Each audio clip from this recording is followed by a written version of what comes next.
Angel Reese and Caitlin Clark are the new sports rivalries. The WNBA got what they wanted out of these two WNBA rookies after yesterday's game between the Indiana Fever and the Chicago Skies as temperatures flared on the flagrant foul. But before we get off in today's video, tell a friend to tell a friend.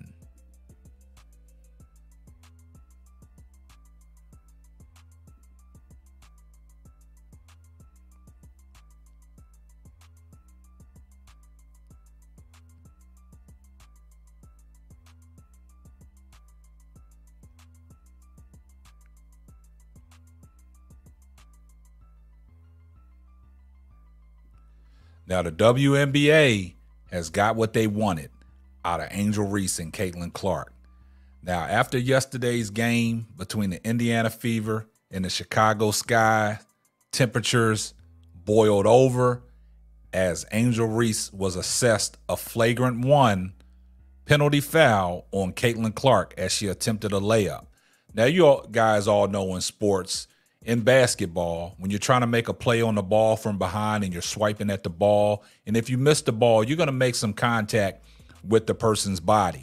And in this case, what happened was Angel Reese made contact with Caitlin Clark's head, and they went to review, and they deemed it, unnecessary contact to a player's head, which Angel Reese tried to downplay it in the post-game press conference by stating that she was going for the ball and it was a basketball play.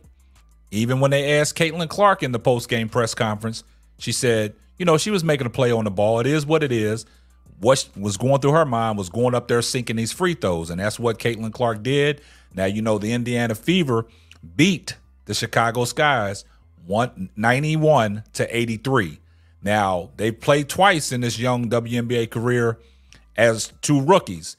And Indiana Fever has a 2-0 lead on the Chicago Skies. So now they building Angel Reese and Caitlin Clark up to be the next rivalry in the WNBA and sports in general. Now, it's a rivalry is brewing when CNN has picked up the coverage. This is going national. This is going viral. Everything that's pertaining Angel Reese and Caitlin Clark is going viral. Now, we'll take it all the way back to their college days. They played twice in their luxurious college careers when Iowa and LSU played in the national championship. And when things started, picking up steam, brewing up, is in that national championship game when LSU beat Iowa in the national championship game in Dallas. At the end of the game, Angel Reese was pointing at her finger, waving, "You can't see me." And everybody took that and ran with that. The national media took that and made that a national spectacle. And in the post-game press conference, Angel Reese had to answer questions to that. But nobody wanted to say anything previous games before that, what Caitlin Clark was doing to her opponents. Like, go ahead, girl, I'm not guarding you, like disrespecting her opponents. But nobody focused on that.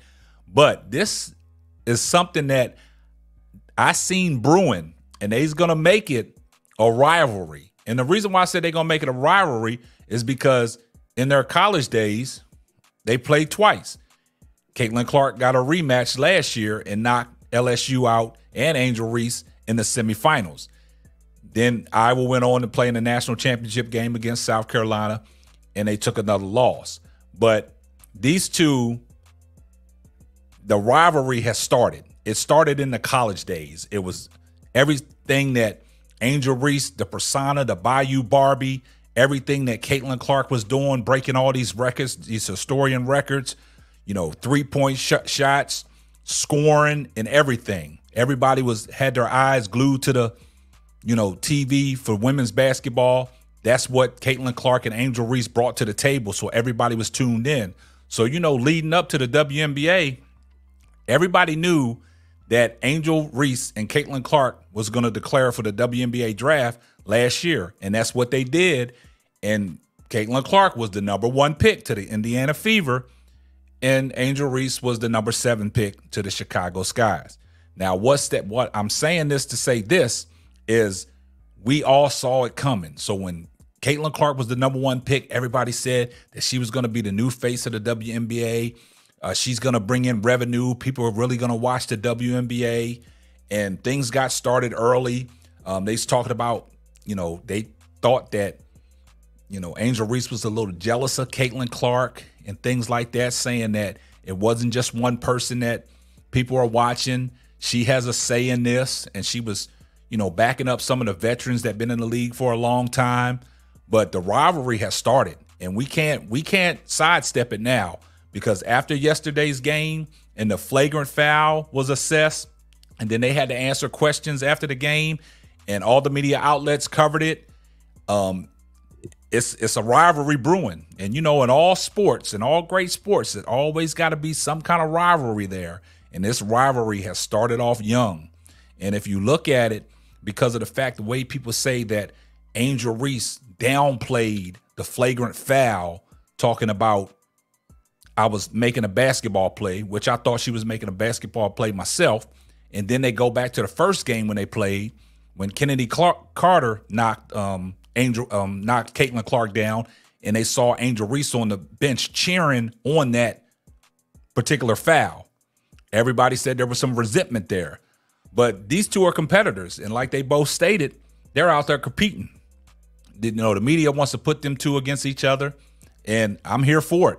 But off the court, they're friends. But on the court, like they say, they lay it on the line. They two competitors. If you look at Angel Reese's style of play, going back to her Maryland days, even in high school, Angel Reese was the type of person that was gritty. She talked a lot. She was physical. At 6'3", she's a relentless rebounder, and she just going at everybody. Caitlin Clark, too. She's a dog. Even though she's only 5'10", 5'11", she gets down and gets dirty. She does a lot of jawling and chirping, too. But these two in the WNBA, and this is what the WNBA needs. They need this rivalry. In all sports, like back in the days when Magic and Bird was going at it, that was a rivalry. But they was friends off the court. But when they got on the court, they laid it all between the lines. And this is what the WNBA wanted, and this is what the WNBA got. And I think all the media and all the coverage, this is why it's building up to be a rivalry. And I think the WNBA wanted this. This is a great storyline. They two competitors. Now, for the last 4 games that they've played, Caitlin Clark has got the best of Angel Reese. She's got her 3 games to 1, but you got to give Angel Reese credit. She beat her in the game that mattered most, and that was the national championship game in front of a sold-out crowd in Dallas. But right now, Caitlin Clark, she owns the series. They only played 2 games in college. They played in the semifinals, and they played in the national championship game. Now they played 2 games in the WNBA, and Caitlin Clark is on a 3-game win streak. So Caitlin Clark got the upper hand right now, but the rivalry has just started. It's getting good, and everybody's here for it. And like I said, these are 2 competitors, and everybody wants to see where it's going to, go next. But we can look forward to that next game. It's going to be some fireworks, and them two, everybody's going to be glued in to watch it. They're going to see what it is, because the rivalry started. And this is something I think the WNBA wanted. I think this is what the WNBA has lobbied for, because all the coverage that they doing on Caitlin Clark, leaving everybody else, just handing her the keys, talking about she's the face of the WNBA. But like I said, Angel Reese and some of these veterans, they're not standing for it. But this rivalry between Angel Reese and Caitlin Clark is getting good. So you guys let me know what y'all think down in the comment sections. I'd love to hear from you. Do y'all think this is a rivalry? Do y'all think this is something the WNBA wanted? And this is going to wrap up another episode of the Simply Ball Dropping Podcast. I'm your host and the man behind the mic, K-Sap. We're going to catch you on the next one. And remember, when you go out the door and you put your shoes on, do me a favor. Give this video a thumbs up. Thanks for listening to the Simply Ball Dropping Podcast. Be sure to subscribe, like, and share on all major platforms.